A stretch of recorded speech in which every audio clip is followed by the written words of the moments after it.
S'attarder aux soins à domicile. En fait, à quel point ce serait important de garder les aînés à leur domicile, même jusqu'à leur mort. On en discute avec Lise Lapointe, qui est présidente de l'Association des retraités et retraités de l'éducation et des autres services publics du Québec. Madame Lapointe, bonjour. Bonjour, madame. Votre titre, c'est ce qu'on devrait offrir à ceux qui ont bâti le Québec. Et je trouve particulièrement intéressant le point que vous apportez parce que c'est une chose, les soins à domicile, mais souvent, quand une certaine logique n'est pas respectée, il faut fouiller un peu. Et vous nous parlez du lobby des RPA. Oui, exactement. Alors, dans notre lettre ouverte, on a dénoncé des sommes d'argent qui sont retournées dans les RPA pour, bien sûr, que la personne puisse avoir une place et en même temps obtenir des services. Ces sommes-là sont faramineuses. On parle de 5 milliards qui ont été alloués depuis 2007. Alors, vous comprendrez bien que ces sommes d'argent-là, c'est des sommes d'argent qu'on ne redistribue pas pour que les personnes puissent vivre à la maison. Avant la pandémie, on avait une certaine volonté d'aller dans des lieux d'hébergement RPA pour, même si on était encore autonome, pour recevoir des soins, avoir une vie plus agréable, ne plus s'occuper nécessairement d'entretien de maison, alors que là, la pandémie a révélé beaucoup de lacunes et de grosses lacunes.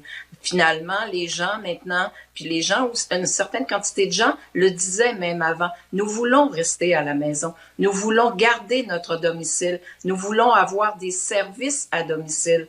Et c'est l'État qui doit s'occuper de ces gens-là. Donc, le 5 milliards de dollars, si je comprends bien, est donné aux RPA pour qu'elles offrent des tarifs un peu plus intéressants pour ces personnes, alors que c'est 5 milliards de dollars qui pourraient être vraiment justement donnés pour les soins à domicile, c'est ça? Exactement. C'est sous forme de crédits d'impôt qui sont remis parce qu'il y a un formulaire à compléter lorsque la personne entre en RPA. Cette somme d'argent-là, c'est une somme d'argent qui est calculée, qui arrive ou qui entre chaque mois, justement pour permettre, comme je disais tantôt, d'avoir des services et d'avoir une place en RPA. Mais ce qu'on dénote dans l'étude qui a été faite par la firme Iris, c'est qu'effectivement, il n'y a que 50% de cette somme-là qui est normalement offerte sous forme de biens ou de services pour les gens qui l'habitent. Et l'autre 50%, c'est empoché soit par les entrepreneurs ou encore par les propriétaires. Alors que dans les soins à domicile pour rester chez soi, il faut que l'État s'investisse et il faut qu'il corrige absolument ces situations-là pour faire en sorte qu'on ait la plus grande possibilité de vivre chez soi. Il arrivera un moment, probablement dans la vie de la personne aînée, où les soins ne seront plus adéquats et que là, la personne puisse aller vers un CHSLD. Ça, on ne nie pas cette possibilité-là et ce sera d'ailleurs, je pense, une volonté exprimée par l'ensemble des gens qui entourent ces personnes-là et même la personne, si elle est encore capable de prendre des décisions. Mais normalement, une personne aînée, je vous le répète, son plus grand souhait, c'est d'avoir ce qu'il faut pour continuer de prolonger sa vie, mais à l'intérieur de sa résidence ou de son appartement.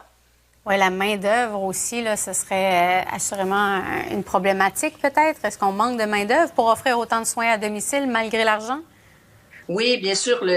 On a eu un programme pendant la pandémie. Tout le monde se souviendra qu'il y a eu le programme de formation de préposés aux bénéficiaires. Donc, un appel et finalement, les gens ont bien répondu. Alors là aussi, c'est à l'État, c'est au gouvernement, c'est au ministère d'essayer de proposer une formule où on pourrait attirer une certaine clientèle capable de suivre une formation et en même temps d'être capable d'apporter l'aide qu'on cherche au niveau des services à domicile. Présentement, oui, il y a une pénurie, mais il y a des façons d'essayer de recruter des gens, d'essayer d'aller chercher du personnel pour qu'on ait de meilleurs soins. Il y a des pays là, qui sont des exemples, le Danemark, la France, les Pays-Bas notamment.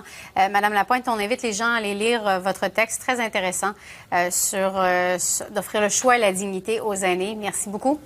Merci beaucoup. Vous êtes un acteur important de votre secteur d'activité?